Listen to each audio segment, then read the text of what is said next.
Hi, everyone, and welcome to Tea Time with Tricia and Jeff. Cheers. Having our Cheers. afternoon tea.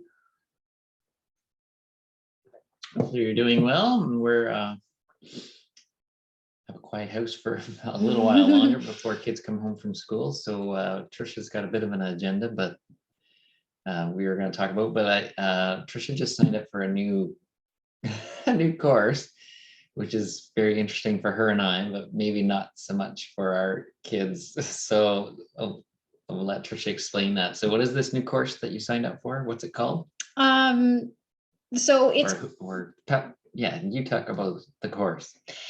So you know that I've been doing my sourdough baking, and I've kept that up. So pretty excited about that. And I've been doing some really good loaves of bread. So that's fun. But it kind of piqued my interest to learn a little bit more and more on this like self-sustaining. And, we have a garden, but I never can anything. We just eat from our garden. And I just like this idea of preserving and kind of this homesteading idea. We have chickens, so we're kind of there a little bit, but we're not 100% there. So I'm just interested in it. It just really is a fun topic for me. So I think it's going to be my winter hobby to do lots of this research on homesteading. So I signed up for a homesteading course. And lots of information in there. Right now, there's like a pressure canner course that's happening. I don't own a pressure canner, but I'm going to watch. Maybe I'll put it on my Christmas list and we'll see what happens there. And then more information on making sourdough bread. But there's also a course that is about household management. So this woman and man who are running this course, they are homesteaders. They have 9 kids, and she homeschools them. So very true homesteading. So it was interesting just to see this house management course. And as I was taking this house management course, I realized that our kids are not doing much around the house, and we kind of cater to them quite a bit. And so it leaves, as you know, if you've been a parent or look after someone, that it's when all of the housework and all of the outdoor work falls on you, it leaves very little room to do other things. And when you see your kids, sitting on the couch while you're doing their laundry or while you're cooking food, not helping feed animals, you get really angry, but the only person you can be angry at is yourself. So anyway, we implemented some chores for our kids. They're great kids, and they would help out. It's not that they've never had chores. No. We've given them chores. Yes. And then sometimes there's an expectation to be paid for said chores. And then there's also an expectation, like, I don't know, to get through it as fast as possible. And do a bad job. And do a poor job, and then we redo it. And I think that's where that's the step we've missed. We've asked and they've done chores, and then we've had discussions about doing a better job, and then the next time it's still a poor job. And then we end up just doing it. And I think we got into a bad rut where instead of, I don't know, pushing for them to do it well or to do it right, then we just let them go. And then we ended up doing more, and they started doing less. So it's not like this is a whole new thing for us. We had a good routine of doing much of this stuff, but Tricia talking about the course is just a good reminder for us to maybe stand up a little bit more as the parents. And we're not doing them any favors either, right? No. Like, you want them to be responsible for themselves as adults, or as they move into adulthood, so that they can teach and lead their own kids. But if we do everything for them, then we're just enabling them to be whatever you want to call that, lazy or not as whatever. I think you know what I'm getting at. No, and they were totally fine when so we're starting to implement this very slowly, week by week. So this week is a morning chore and a before dinner chore, which is the same chore that they do, but they're just going to continue to do it, and it'll be their responsibility. And then next week we'll add on something else and something else. So hopefully that will leave us also as parents less frustrated because we work from home now. So this is our work environment. And then to be in a work environment that has like kids' clothes and Lego and whatever all over the floor is not a good environment. So anyway, this is going to be It's going to be great. We'll keep you posted on how it's going. But I also said that if they did this, that I would do more things for them. So this morning I had a hot breakfast on the table for them, and tomorrow I'm planning on getting another hot breakfast on the table for them. So you know, even myself being a little bit lazy, it's easy now to buy food that is pretty good for you. So like made good bars, better cookies, that sort of thing. So I've become lazy in that I don't do any of that stuff. I don't do any baking anymore. And I just rely on that because I know that they'll eat them. So, but it's still processed food, right? So it's not the best. It's not made with love. Maybe it is made with love, but I have more love in my baking than that would. So anyway, that's the trade-off. So we've got lots of muffins and cookies, apple crisp, and a lovely dinner cooking. So if they do more, then I can do more for them. And we've also said that in the past too, right? Like sometimes someone will say, hey, can you help me with this? Or hey, can we do that? And maybe me more than you, Tricia, but I would often say like, yeah, as soon as we finish cleaning this up or picking this up, and then that their interest in the game or the whatever suddenly disappears because they don't want to clean up or tidy up. But we're going to make it happen. And absolutely, that frees up more time than to not even have that conversation. It's just let's go play with the Lego. Yeah, let's play Uno or whatever it is. Not that I don't want to, but of course I want to do it with them. But yeah, we want the house tidy as well at the same time. Yeah. So that is my journey: sourdough, more baking, and hot meals on the breakfast table for the kids. And we've got 2 in high school, so they leave pretty early. And then we've got one that's in public school who leaves a little bit later. So anyway, it'll be a challenge to get that hot breakfast on the table for them in the morning, but I think I can do it. So that is that's the focus. That kind of leads into the next, right? Having a morning routine helps you to be organized enough to make those things happen. So what do you do? I know you want, I'll tell you mine too, but you can go first. What do you do like morning wise, routine wise?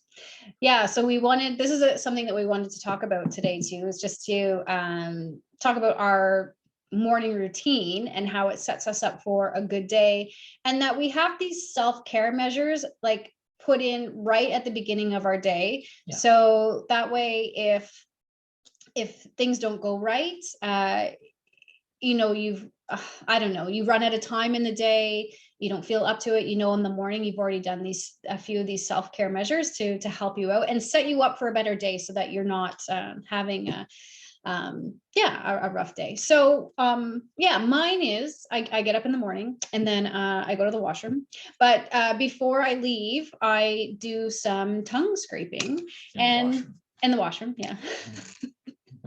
Before I go in the washroom, we do tongue scraping. So what is that? So tongue scraping is an idea that is from Ayurveda. Ayurveda is the sister holistic health science to yoga. So it's kind of in relation to yoga, but it's based on this 5,000-year-old tradition of helping heal your body and preventative measures, basically. So what the idea is in the night when you're breathing, if you're a closed mouth breather, which you should be, when you're breathing, your breath is also your breathing acts as a detoxification for your body. So as you're expelling breath, you're getting rid of some toxins as well. So when your mouth is closed through the night and you're breathing, there are some toxins that come up and they sit on your tongue, and it's that white yucky stuff that's on your tongue. If you've ever noticed. Yeah, if you've ever noticed in the morning. So in Ayurveda, which they do is they suggest that you, see if you can see that, they suggest that you take this and you scrape that off. What's that made of? This is made of copper. So you scrape off, you do a couple of scrapes, scrape it off. From back to front. Back to front, and then rinse it, scrape and rinse. And then it's going to be different for everybody. Some people are going to have lots. Some people are going to have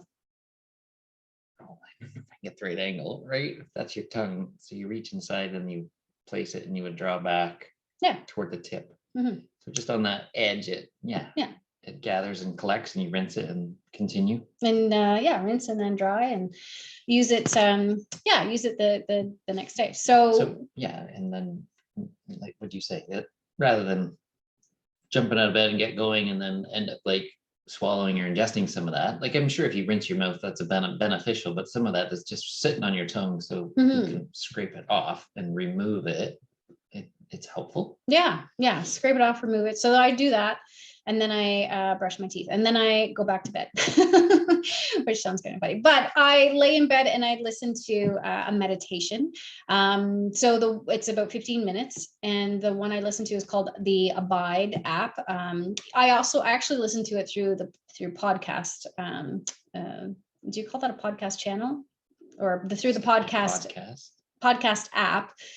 And I download the Abide app. Now, it's a Christian-led meditation, so it usually focuses on a scripture reading, and then from there, getting you to kind of think about what the scripture says and how you act in your day. So the last week has been a theme about judgment, which has been great to listen to. So just asking some questions, like the verse today, I forget the name of it, but it was the one where don't take the speck out of your brother's eye unless you've taken the log out of yours. So basically, if you're saying like you need your glasses to drive or else you're going to be a bad driver, well, you need to take the blindfold off of your eyes so you can actually drive. So something like that. Don't judge until you've judged yourself is the message. So anyway, and that there's cues for like breathing and relaxation. So that's what I do. And then I usually get up, and then it's getting the kids, getting them like up and out the door, breakfast and lunch is made. And then once those two kids are gone, then I usually shower, and then I get the next child up, and then we do the same thing. And then as soon as the Foster's on the bus, then I go for a walk. And then when I come back, I start my day, and that's 9:30. So that morning routine is like 3 hours long. Right. But what does that do for you? But the meditation, the tongue scraping, having the, personal health care, grooming, that sort of thing, it sets me up for the rest of the day. And that walk, always have a walk in the morning as much as I can. And it's only 10 minutes, but just taking a look at the sun, the path that we take, as soon as we kind of get around the corner, we've got the sun at us. So we get to do a little bit of sun gazing, which helps to set your circadian rhythm. And it really, instead of being at this high state to start work, it's pretty mellow and just kind of like, okay, what is there to do today? So that's my morning. Yeah. Well, with that, I'll just expand on that for a quick second. So you get the movement and pumping your lymph system with walking, and then you're breathing, and you get the fresh air as well. And synchronizing your circadian rhythm and more other bodily rhythms as well.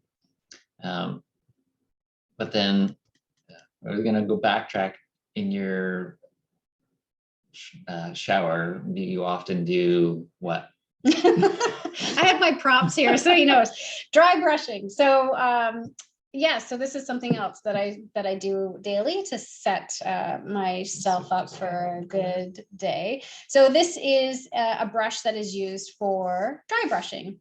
So dry brushing helps to move lymph, because lymph is just vessels below your skin that helps with your immune system. So by getting it pumping, then that can help move those cells around and help get nutrients into the lymph nodes as well to help build those really good immunity cells. So the dry brushing is you brush towards your heart, and you just do towards your heart for the sake of lymph. For the sake of lymph, yeah. To get that going. So I do about, I don't know, like 4 strokes on my calves, 4 on my thighs, that kind of thing. You do a circular motion around your belly, across the chest, back on the tops here. So I do that little dry brushing routine to get things going as well. So right, that's dry brushing. Yes. So that's before you turn the water on. That's before I turn the water on. Yeah. Mm-hmm. And okay, so I do much of the same with tongue scraping in the morning and dry brushing as well when the shower time comes. Did you say, well, yeah, it helps stimulate the movement of lymph, but as well, it helps fluff off dead Right. Oh, yeah, dead yeah. skin cells, which then just helps promote the growth of new cells. We know like the new cells are starting at the inner layer and then moving out. So you're just pushing that stuff out. And then all that is helping with detoxing your whole system as well. Because your biggest organ is your skin. Right. Yeah. So what's your routine? Yeah. A little bit different. Lots of similarities, but I guess I just go about it differently. So yeah, I'm tend to be up before Tricia. So I'm up, and then same thing, washroom to freshen up with tongue scraping and brushing your teeth, and then head down, usually go downstairs rather than come back to the bedroom. So I'm not disturbing if Tricia's sleeping a bit longer. So anyway, then I have several different types of meditation. I guess I work with or through. Often it's just a seated meditation, and sometimes I'm using an app. I have some guided meditations. One from Dawson Church, if anyone knows who he is, and he's got a great book out called Bliss Brain. And in that book, he talks a lot about how when you can create a bliss state in your brain, how that can emanate through your whole body, and then you can really elevate your whole healing process. So it's about a 15-minute guided meditation that he talks you through, going through and building up to being in a bliss brain state, and then kind of, toward the end of the meditation, leaving you with ideas or thoughts or processes to take that with you into your morning or into your day as far as you can before they get forgotten. But certainly with like anything like conditioning and practicing, the first few times I do that, it wasn't much, but now what I want to say, like as you use the app more often, or the same meditation more often, I can find that I can get to that bliss brain state faster, and kind of even anticipating like, okay, this is why I switch it up, because sometimes it takes in the app, it seems like it takes you like 10 minutes to get to that state, but I feel I can get there on my own much faster. So some mornings then I would just do a seated meditation and just kind of guide myself through that. I also do, here's another name for you, Dr. Joe Dispenza. He's got some good, really good content as well. So I got a guided meditation there. Well, he's got a morning and an evening series. I'm not as faithful with the evening one, but the morning one is great as well. Very similar to what Dawson's put in his Bliss Brain, but it kind of makes you view yourself as this as an expansion or an extension of, if you want to say God or the divine or whatever that higher power is, and just acknowledging that you are that as well, and you have that potential as well then to heal or to manifest whatever it is you're looking to possibly manifest or create. So I bounce between those two, and then I also have a third one that I sometimes go to, which is and Dr. Joe's is about similar. I think it's about a 20-minute. And then another one is an app. What is the app called?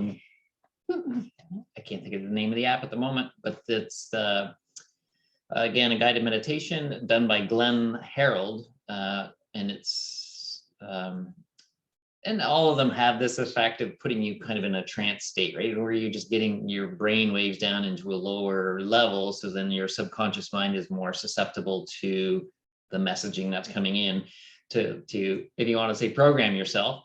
But those are tend to be a little bit longer, 25 to 30 minutes, and he's got a few different ones in there. So I sometimes, if I get up before my alarm, if I get up by my alarm, I know I've got about 20 minutes to do that. And if I happen to get up before my alarm and I know I've got extra time, then might do the 30 or 35-minute one with Glenn Harold. So I got a variety there. But again, some mornings I just kind of sit down and do my own thing and just kind of ease myself down. And when you do the meditations, first thing in the morning, with as little stimulation as possible, your brain is already, from being in a sleep state, down in a nice lower level brainwave level. So I mean, if you get up and you throw on all the lights and you start rushing to go to meditate, you're kind of defeating the purpose. So I purposely there's one night light in the bathroom, So I turn it on to do the tongue scraping and to get the toothpaste on the toothbrush. I turn it back off. So the lights are super low. And you probably don't go on any device. No, the device, I usually don't turn on my device until after Ever. the first, well, until the first round of kids are released off to the school. Anyway, but if you keep that stimulation down, it's much easier to drop into that nice trance state when you do meditate. So there's a little bit of a hack if you want to use it that way. So yeah, I use those, and then You do a little bit of Wim Hof stuff still, or do you still? No, okay, so I'm getting there. Yeah, No, so sorry. that part is 15 or 20 minutes of a meditation part. Then for energy medicine routine, I tend to do my own thing. Like I trace my meridians most mornings, or I just recorded last week an energy medicine routine, which isn't up yet, but will become available for the online classes. I'm just giving people on there another option for a nice work in rather than a workout. I think we talked about that last time, but so I just kind of go with what feels right for myself, but I thought I would create one that's a little more structured and that accommodates a bunch of different energies in the body. So yeah, I probably spend 10 to 15 minutes for energy medicine. And then usually then it's time to start finish that and then help with Tricia, and then we get into helping making lunches and tidying up the kitchen, and we get through that and we see Gabby and Owen off, and then there's time in between before Foster's up. So then I tend to go and do my Wim Hof breathing technique. So if you're familiar with Wim Hof, he often refers to himself as the crazy Dutchman. Or the Iceman. Or the Iceman as Yeah. well. Yes, so the Iceman. So his thing is basically he calls them 3 pillars toward health, which would be mindset, right? Like thinking positively versus thinking pessimistically or negatively. Breath, obviously, I think almost every discipline out there references how important breath is. So of course that's there in his world as well. And then the other one that's unique, pretty unique to Wim is as the Iceman. You can guess it's cold therapy. So he likes daily exposure to cold, and for creating openness and focus of the mind and the brain for stimulation. Like, and I'll explain in a moment. Well, I'll explain now. So how that happens most, the cold is if you're willing, you take a cold shower. So yeah, after you start with a warm shower. You always start with a warm shower to get your body temperature up, your core temperature up, and you feel good. And then you recommend you start with 20 to 30 seconds of cold exposure. So if your tap is on warm, and then the last 30 seconds of your shower, you're gonna turn it over.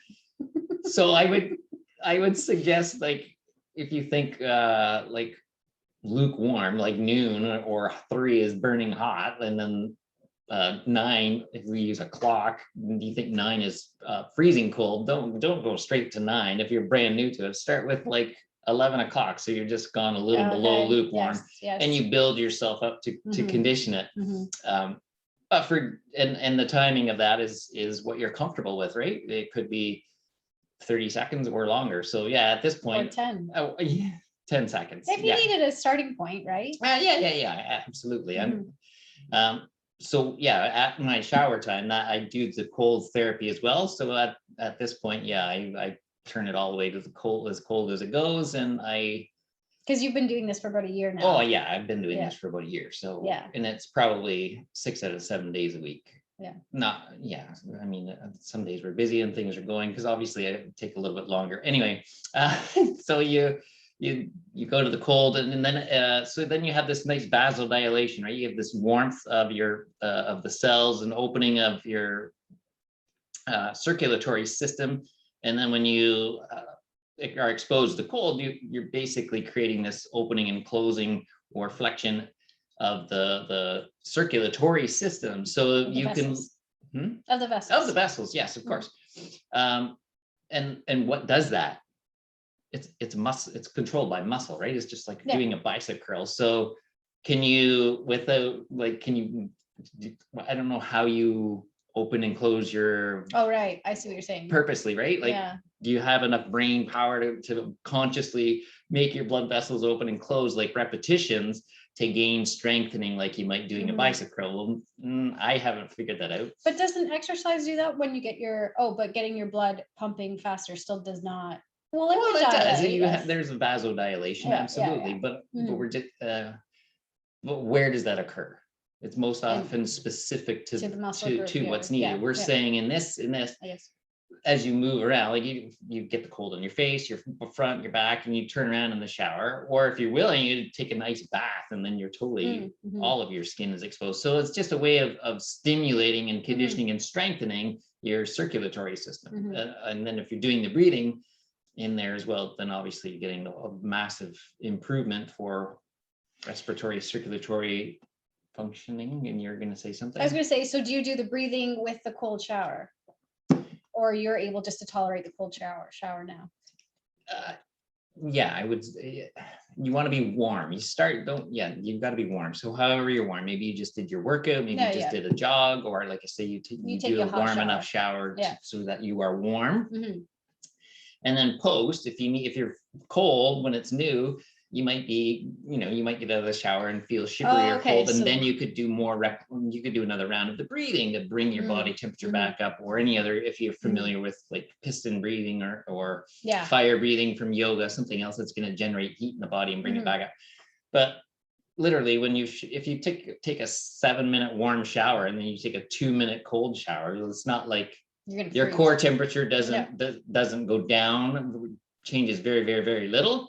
It's your skin, the nerve endings that are saying, whoa, but you're not going to get frostbitten. Your fingers aren't going to fall off in the shower or anything like that. So anyway, that all happens. So going back to the breathing is a separate thing.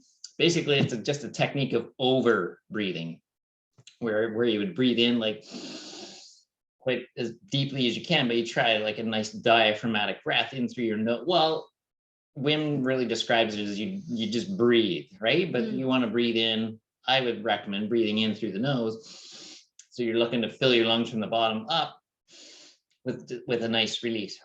And then, when you're breathing in, think of breathing in to 100%, and on the exhale, you're at something less, like 80%. No, so see what I'm trying to say? There's a little bit of over breathing, like you're breathing in more than I'm releasing, if that makes sense. So it'd be like,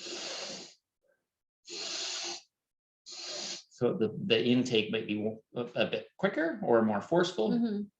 And so there's if you want to learn it, go to Wim Hof's website or his app, or read he's got a couple books out there, find them on YouTube, and you can learn how to do the technique well and properly. But when you do it, you get all those extra benefits of brain stimulation and all kinds of good things, and your immune system can just get massively charged as well, which good breathing techniques will do, but this one seems to really boost even more. So anyway, I find it's interesting that we are both, we both have Zeal Holistic Health together, and we have, we've got those online fitness classes that we have, and I do nutritional coaching and holistic nutritional coaching, and you're doing some energy medicine. But I guess I'm just saying, like, our practices are so different, even though I guess they're not so different, but they are. Like, I have no interest in Wim Hof because anyway, I don't. It's just not at this point. Maybe 5 years from now or a year from now I may, but at this point I don't. So it's just interesting how very individualized our health is, our healthcare is, even though we live under the the same house and that kind of thing. But we're just I look at holistic health as, well, one, be aware of it, and then find the pieces that fit you today or in the moment for where you are in your life or lifestyle now. Because 3 years ago I didn't even know who Wim Hof was. That was a nothing. 10 years ago, right, I worked out differently than how I work out now, with different knowledge or more age. So all of that changes. So being, I guess, I don't know, wise enough or aware enough just to pay attention to what your body needs, right? So you evolve with the times, or yourself, as you are what your needs are. Yeah, I don't know. It could change like a couple months from now. I might decide Yeah. that I'm going to take a break from Wim Hof Yeah. and not do it. Yeah. But Yeah. yeah, so you got to figure out what works best for you. And as you would guess, we would suggest that includes holistic health, right? It's doing things for your brain and your body and your spirit, not just go one-sided workout, Or and eat, not eat, right? Yeah, you can eat really well, but not work out, sit on the couch all day and think poorly. And that doesn't always add up to the best health as well. So you want to try to obviously holistic, get all of those in there as well. But again, however that works for you, and experiment, try it. If you try one type of meditation, you're like, oh, that sucks, or I don't like it, you could give up, or you could look and try for a different one. There's so many different techniques out there. And some people like do hours and some people do 5 minutes a day. So whatever works, but as long as you're working on yourself, right? Yeah. Okay, let's finish up there because I think kids are going to be home soon. So if you are interested in learning where we got this from, the tongue scraper, it's actually a Canadian company called Rasa, and you can send us a message and we can send you a link for that. They have lots of cool Ayurveda teas and tools and what else? Oh, the tea we're drinking today. So I'm drinking this golden turmeric milk with chocolate because I like chocolate. And this I got from my online supplement store. So if you're interested in this turmeric golden milk with chocolate, let me know and I can give you the link for that. And then Jeff, what kind of tea did you have today? Today was the Egyptian licorice. And we can give you a link for that as well. We can offer a link for that as well for Egyptian licorice tea. And I like it. It's licorice, but then it's got some orange. It's still got a little bit of sweet. It's quite sweet. But there's no sugar in its taste, obviously, with no sugar. So, but it does. If you're looking for a sweet fix, and not as much of a sugar high out of that, you could sip away on something like that. Yeah, it's really quite interesting how sweet it is, or how sweet it seems to taste. But there's it's just caffeine free too. Yeah, but it's just all herbs. So anyway, thank you for joining us today on Tea Time with Tricia and Jeff, and we will see you next week. Bye bye. Cheers.